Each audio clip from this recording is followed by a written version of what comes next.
Por falar em pendrive, vamos falar de inteligência artificial? Vamos. Porque essa semana eu fui perguntar, eu peguei os trabalhos de recuperação, perguntei para os alunos, né? Falei, fala certo para pro. Se vocês forem sinceros comigo, eu vou dar ponto pela sinceridade. Usaram o chat GPT para fazer o trabalho? Aí, de 10 que eu perguntei, 4 confessaram que usaram. Uhum. Meu, como que tá pra frear essas crianças que tá fogo? Eu não sei se o caminho é frear, né? Acho que Não, não tem como. é se adaptar. Uhum. Porque agora que eles falaram isso, eu parei pra pensar. Eu falei, meu, eu não posso julgar, porque na época que eu era adolescente, que eu não entendia o valor das coisas, né? Da aula, do trabalho, da matéria. Imagina, se eu tivesse prestes a sair de viagem em férias, eu usaria um chat GPT para fazer trabalho. O que não, isso não quer dizer que eu acho que é certo. Eu não vou. Tanto que essas pessoas que confessaram, eu tomei prova oral delas. Eu perguntei, então tá bom. Se você fez a pesquisa, pelo menos você leu o que você colocou? Ah, Libro, então me fala, o que é tal coisa? Aí eu fiz a prova oral, também não vou beneficiar os espertinhos. Mas realmente, inteligência artificial é uma coisa que vai ser muito difícil controlar, né? Principalmente na educação. É, assim, a gente tá falando de um tipo, né? De inteligência, o chat GPT, por exemplo. Tem vários tipos de inteligência artificial. O que tá diferenciando agora é que a gente tá caminhando para inteligências artificiais que são, acho que é generalista que falam. Então, ela é muito boa em fazer várias coisas. Antes você tinha várias inteligências que eram muito boas em fazer uma coisa só. Então, nas redes sociais, você tem lá os algoritmos que são muito bons em ler alguns dados, te devolve uma resposta, beleza. Agora, o ChatGPT, ele tá conseguindo ser bom em várias coisas, né? Então, aprender linguagem sozinho, o lance do machine learning, né? Aprendizagem de máquina. E na educação, o que que acontece? A gente tem passado por mudanças muito rápidas, né? Então, o lance da internet, depois redes sociais, né? E hoje as inteligências artificiais. A forma dos jovens se relacionarem é diferente. Então, ó, eu tenho 33. Você tem quanto? Eu vou fazer 32 também, na Então, mesma época. eu não me sinto um cara ultrapassado, velho. Mesmo assim, tem muitas coisas que eu tenho consciência que eu não entendo do mundo deles, dos jovens. Uhum. E que nem vou entender, porque eu não passei minha infância, minha adolescência da forma como eles passaram, né? Eles já cresceram com internet, com tudo, que a gente demorou um pouco até Uhum. conquistar, certo? Era a internet de escada e olhe lá. A internet de escada e olhe lá, usar fim de semana, né? Uhum. Então, eles estão vivendo coisas que eu não vivi. Já começa por aí, né? E essas mudanças, como elas estão muito rápidas, a gente não está tendo tempo de se adaptar, nós professores. Então, dentro da sala de aula, tem muitas coisas que hoje já não fazem sentido. A gente sabe que não fazem sentido, mas a gente ainda não conseguiu, acho que nem pensar em Se outra forma reinventar. direito, se reinventar. Então, em várias formações que a gente faz, né? Até na faculdade mesmo eu vi isso. Ah, porque os conteúdos já estão na internet, então não faz mais sentido ser conteudista, pedir pro cara ficar decorando coisas. Hoje ele tem que ter acesso à informação e tem que saber operar com essa informação, transformar isso em conhecimento, certo? E faz sentido, porque antes estava tudo na Barça, hoje está no Google, no seu celular, na palma da sua mão, Uhum. né? Então, o acesso ao conteúdo é muito É o fácil. saber onde procurar e como você confirmar a veracidade daquela informação, né? Isso. Então, coisas que na minha época aconteciam quando eu era aluno, hoje já não fazem sentido. Tipo, eu vou ter que decorar sei lá, tabela periódica, decorar os nomes difíceis lá da biologia, não sei o quê. Não, não precisa. Já você vai consultar isso. Na vida real você vai consultar. Então, por que que na escola você tem que decorar, né? Uhum. Então, a gente faz prova com consulta, usando o Chromebook, né? Eles acessam a internet. Isso a gente faz já. Agora, antes, eu poderia pedir para o cara pesquisar na internet, criar um texto. Quando o cara cria uma redação, eu consigo ver ali o quanto que ele sabe daquilo, né? Ou quando faz uma tomada oral. Agora, com o chat GPT, você também perdeu esse elemento, porque o chat GPT ele consegue escrever de uma forma que você não consegue diferenciar, né? Uhum. Pode ser que o negócio esteja muito bem escrito, você fala, meu aluno não escreveria assim. Mas pode ser que sim, que ele leu e te Sim. surpreenda. Então, é bem complicado. Eu, sinceramente, não sei como é que a gente vai fazer agora. Eu acho que a gente tem que sempre pensar no caminho de explorar essas coisas e não frear, né? Porque Sim. não tem como frear. Não. é complicado, porque foi o que uma vez eu falei também no canal. As pessoas, hoje elas têm acesso a tanta informação e o problema não tá no acesso ou na existência da informação, tá em como chegar nessa informação. É bizarro. Quando a gente era pequeno, assim, que a gente tinha que fazer trabalho na biblioteca, pelo menos eu não tinha essa coisa de internet, tinha que Você já fazer foi trabalho na pequena? biblioteca. Já fui pequena, Luan. Faz tempo. Todo mundo me pergunta. Faz tempo. Mas eu sempre fui meio compridinha, né, Fá? Mas já fui novinha. E a gente tinha que fazer trabalho com Barça, com enciclopédia, em biblioteca. A gente buscava uma informação como, eu tenho que falar sobre a evolução dos seres vivos. Isso é do ramo da ciência. Então eu vou no departamento de ciências. Minha mãe era Ah, bibliotecária. ah é? Ela trazia pra mim. Então, não tinha essa coisa assim, tipo, eu chegar na porta da biblioteca e falar assim, como que o ser vivo evoluiu? E a informação vir. Você tinha que criar todo um caminho para chegar na resposta. Hoje, com o Google, com a inteligência artificial, digo, ChatGPT e as outras tecnologias, você pode literalmente pedir para pessoa, a louca, para máquina desenrolar a resposta do jeito que você quer. No Google, você ainda tem que saber perguntar. Mas no ChatGPT, se você colocar lá, elabore, que nem esses tempos eu tô fazendo um lançamento de um curso de cálculo, né? E aí teve um dia que eu tava fuçando o ChatGPT, eu falei, deixa eu fazer um teste. Falei assim, finge que você é a Tabata de tantos anos, formada nisso. Eu criei um contexto pro computador, pro ChatGPT, e falei, crie agora um texto de apresentação de um curso de cálculo trabalhista. Mesclou as informações que eu falei com entonação, assim, entonação Modo de dizer. abstrato, né? Modo de dizer, mas com entonação das frases, com efeito das palavras, fez um texto que claramente é bem compatível com a forma que eu falo. Aí você fica, nossa, os alunos, eles vão aprender a mexer com essas ferramentas. Só que aí a gente fica naquela, né? Ensina a mexer ou tenta segurar o máximo possível, porque isso a longo prazo pode, não digo emburrecer, mas pode diminuir o valor que o conhecimento tem que ter na vida dos alunos, entende? Sim. Porque eles têm a informação fácil, então eles acham que é tudo muito fácil para eles.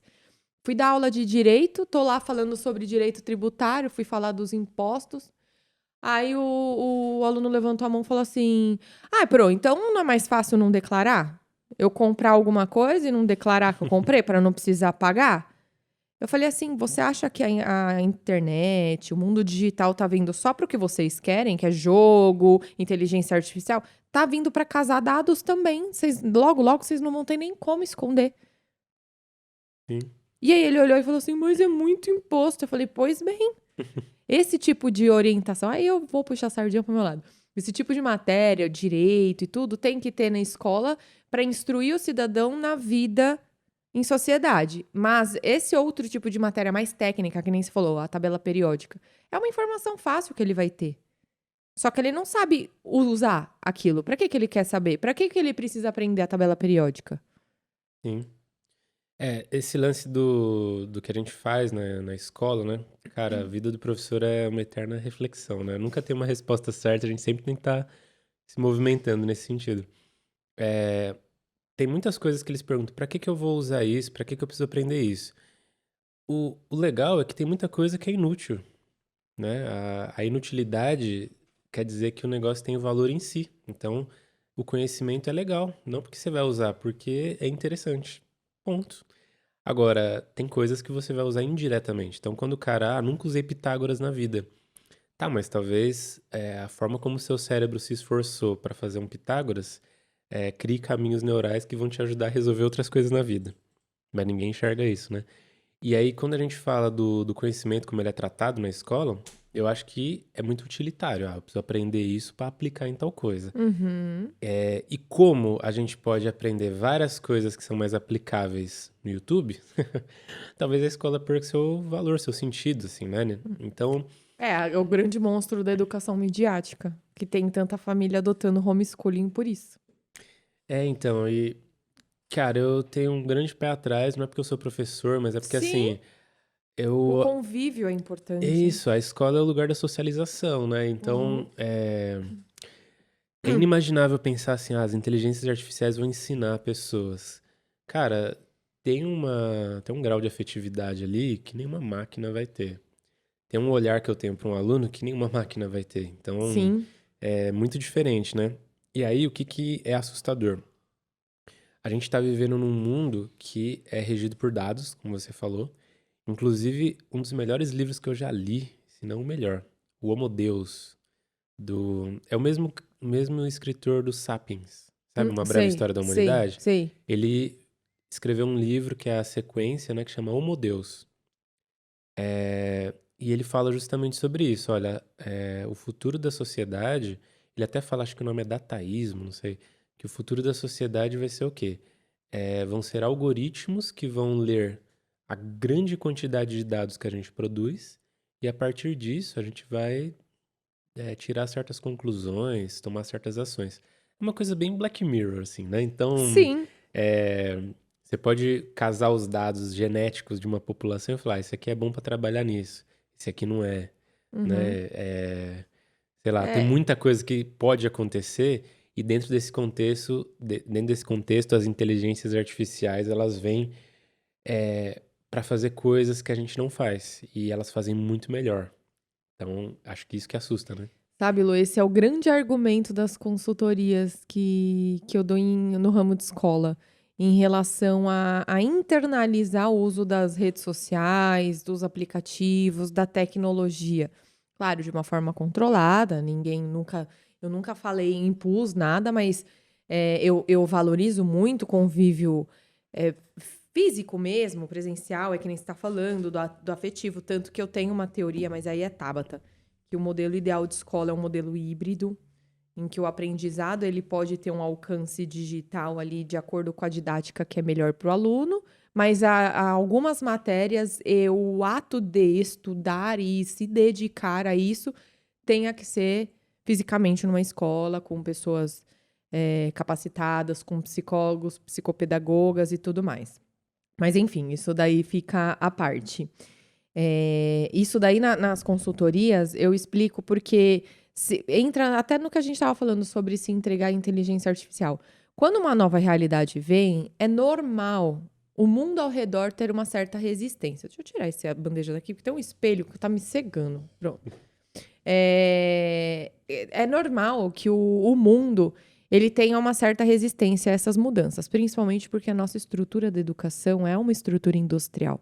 Ela é uma estrutura arcaica ainda para a realidade que a gente tem hoje. E eu também entendo essa dificuldade porque os professores vieram desse sistema arcaico. Os alunos que estão provocando esse tipo de mudança hoje. Quando a gente deu as palestras até lá no colégio que você dá aula, que eu fui conversar com alguns professores, por que que não está nas redes sociais, que você até falou que você não está? Uma das coisas que me levantaram foi que a pandemia obrigou eles a entenderem o uso de ferramentas de videochamada, que eles eram resistentes. Então, eu acho que por bem ou por mal, a vida em sociedade vai provocando essas mudanças. E quem estiver aberto a isso, acaba se adaptando muito melhor. E o grande lance é que quem não tá aberto, assim, o bonde vai passar muito rápido, tá ligado? Então, já tem coisas acontecendo. Então, assim, um roteirista. Então, vamos imaginar uma empresa, tem vários roteiristas, produção em massa e tal. Talvez ele não seja mais necessário porque você tem inteligências artificiais que vão fazer várias leituras e elas vão te entregar um material que o cara produziria. E elas fazem isso mais rápido. Então, o que te impede, assim, se tem 10 caras que fazem isso, você demite 9, deixa um só, e ele, se for o caso, alimenta a inteligência artificial e ela vai fazendo pra você. Uhum.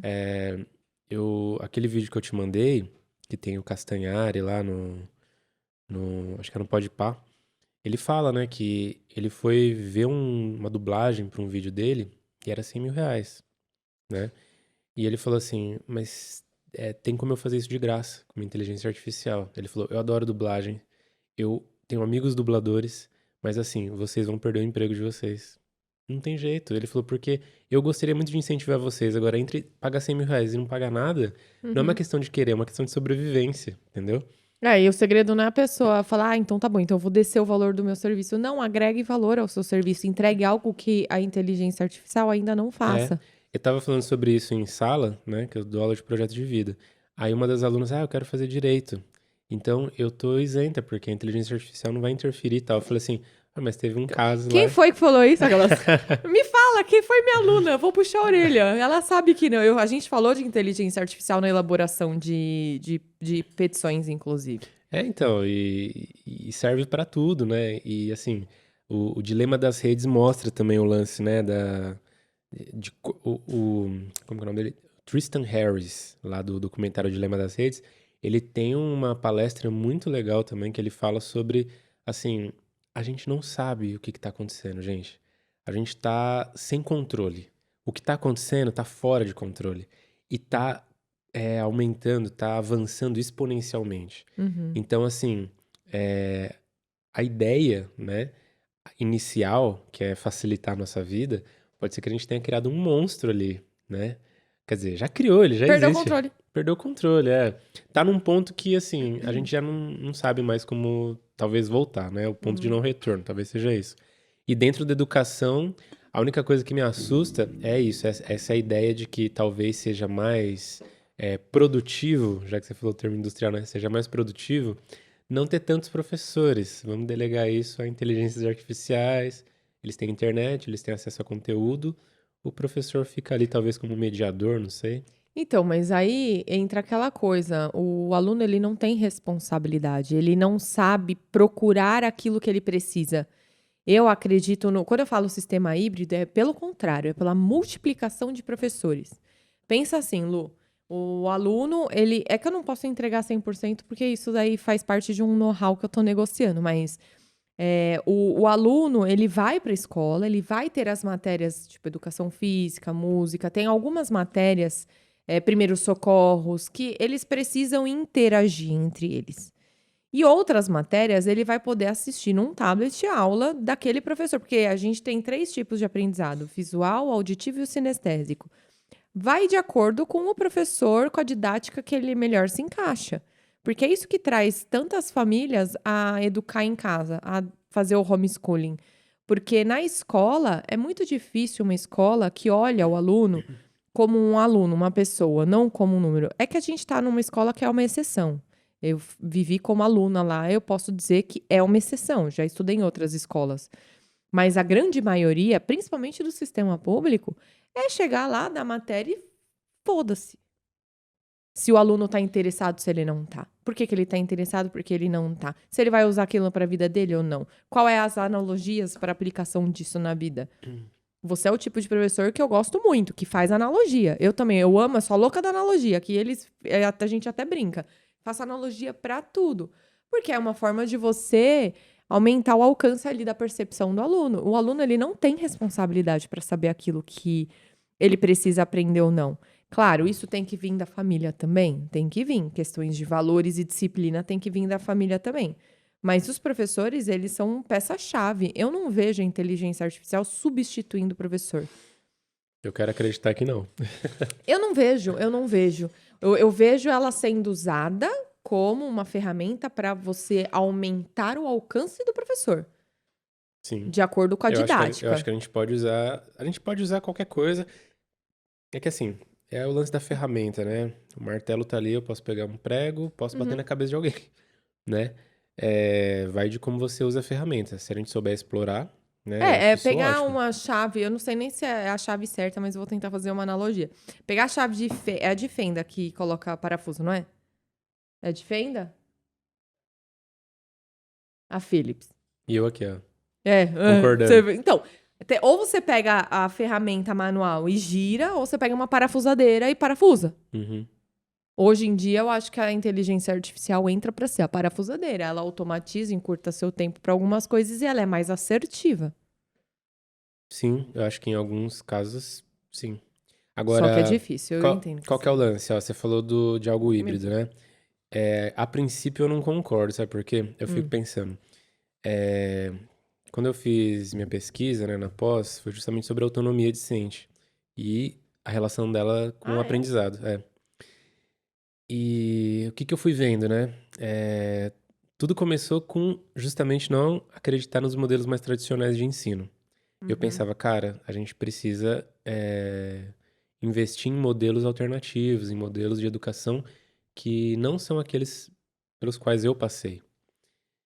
E tá, tem essa palavra autonomia, mas assim, como que os diversos atores sociais entendem essa palavra? Então eu fui ver, olha, qual que é o discurso do Estado, o que está nos documentos oficiais da educação sobre autonomia, o que os autores sobre educação falam sobre autonomia, filosoficamente, o que é autonomia, enfim.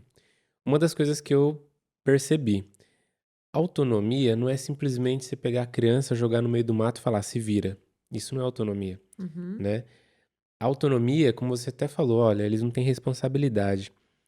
A liberdade pressupõe isso, né? Você ser responsável pelos seus atos. Quanto mais livre você é, mais responsável você é por aquilo que você faz. E a autonomia tem que ser estruturada. Você tem que criar um ambiente que propicie a autonomia, Uhum. certo? Você simplesmente deixar a criança sozinha, tomando suas decisões e tal, isso não é autonomia. Porque ela precisa de uma Direção. estrutura, uma direção, até certa idade, para, digamos, conquistar essa autonomia. É que a autonomia não é uma coisa que você vai conquistar e parou, né? É uma coisa que você sempre conquista, mas até você chegar num nível suficiente a ponto de você conseguir estudar sozinho. Uhum. E eu acho que nessa idade escolar, eles ainda precisam dessa estruturação. É muito difícil imaginar que, sei lá, um aluninho meu de 8, 9 anos, sozinho em casa, vai estudar, vai ter disciplina para aprender as coisas. Fora que, mesmo no aprendizado de coisas que são teóricas, você tá com a galera ali faz toda a diferença. Imagina uma discussão sobre o buraco negro, por exemplo. Ah, eu discordo, eu concordo, não sei o quê. Sim. Tá ali faz toda a diferença. Abre perspectiva, é até questão de trabalho. Diferença de um trabalho coletivo de um trabalho individual. A gente tende, quando a gente faz uma coisa individual, a gente tende a colocar o cabresto, a ficar muito focado, e isso limita a perspectiva. Eu acho que a troca é muito importante. Por isso que eu falo, quando eu disse híbrido, é nesse sentido, terem momentos e matérias que você joga para um computador e momentos e matérias que você exerce aquilo aprendido em convívio. Mas é muito complicado palpitar. Eu acho que é uma verdade É que inevitável. eu acho que esse momento do computador serve bem pra quem, sei lá, é adulto. Pra quem já estruturou sua autonomia. Agora, pra um jovem, eu não sei se esse momento é válido. Como assim? Você falou, tem que ter um momento lá presencial e um momento do computador, né? É, mas que não vai deixar de ser presencial. Imagina todos os alunos dentro da sala de aula, só que cada um assistindo a aula com um professor diferente de acordo com a didática que ele melhor aprende. Tendo um psicólogo, um psicopedagogo em sala, ensinando disciplina, ensinando como buscar, ensinando tipo, ó, hoje sua grade horária é essa, você tem que fazer essa aula. Entende? Quando eu falo híbrido, é porque a sistemática vai ser a mesma, mas a aplicação vai ser de forma diferente. Porque hoje em dia, ainda mais com crianças cada vez mais diagnosticadas com TDAH ou outros distúrbios ou transtornos, essa integração, eu acho que ela vai ser mais fácil se ela for personalizada. Coisa que a gente não consegue numa sala de aula, Lu. Não sei você, eu na minha sala com 40 alunos, 40 adolescentes, aborrecentes, dando aula de direito, que é tipo uma matéria totalmente fora da caixinha, que apesar deles terem optado por estar lá, eles não fechavam a porra da boca. Era muito difícil você conseguir alcançar o nível de atenção de todos eles de forma igual e entregar a mesma didática. Direto depois da aula, eu ficava para tirar dúvidas de uns e outros que não queriam interferir na aula, que era matéria, matéria, matéria, matéria. Então, eu acho que se o professor souber usar o digital a favor dele nesse sentido, trazendo elementos visuais para a aula, trazendo apoio cultural, que é com filme, não só com livro. O livro é extremamente importante. Eu acho É que que isso, tem a isso que você somar. tá falando, eu acho que pode ser um complemento. Uhum. Sim. Então é uma coisa assim, por exemplo, é porque da forma como você tinha falado, eu tinha entendido que seria algo meio a meio, por exemplo. Seria isso? Tipo, metade do tempo em sala para algumas disciplinas, outra metade tendo algo personalizado no tablet, como Em você... casa, não. Na Na escola, escola, dependendo da matéria, sim. entendi. É o uso da tecnologia meio de forma até para dar a aula. Depois eu te explico melhor o formato, porque eu ainda tô Tá amarrada com pensando. sigilo. Né, e eu tô amarrada com sigilo, mas é uma estrutura que talvez vá abraçar as duas famílias, a família do homeschooling e a família tradicional. E é uma forma inevitável de abraçar a tecnologia e tudo isso que leva muito tempo para mudar.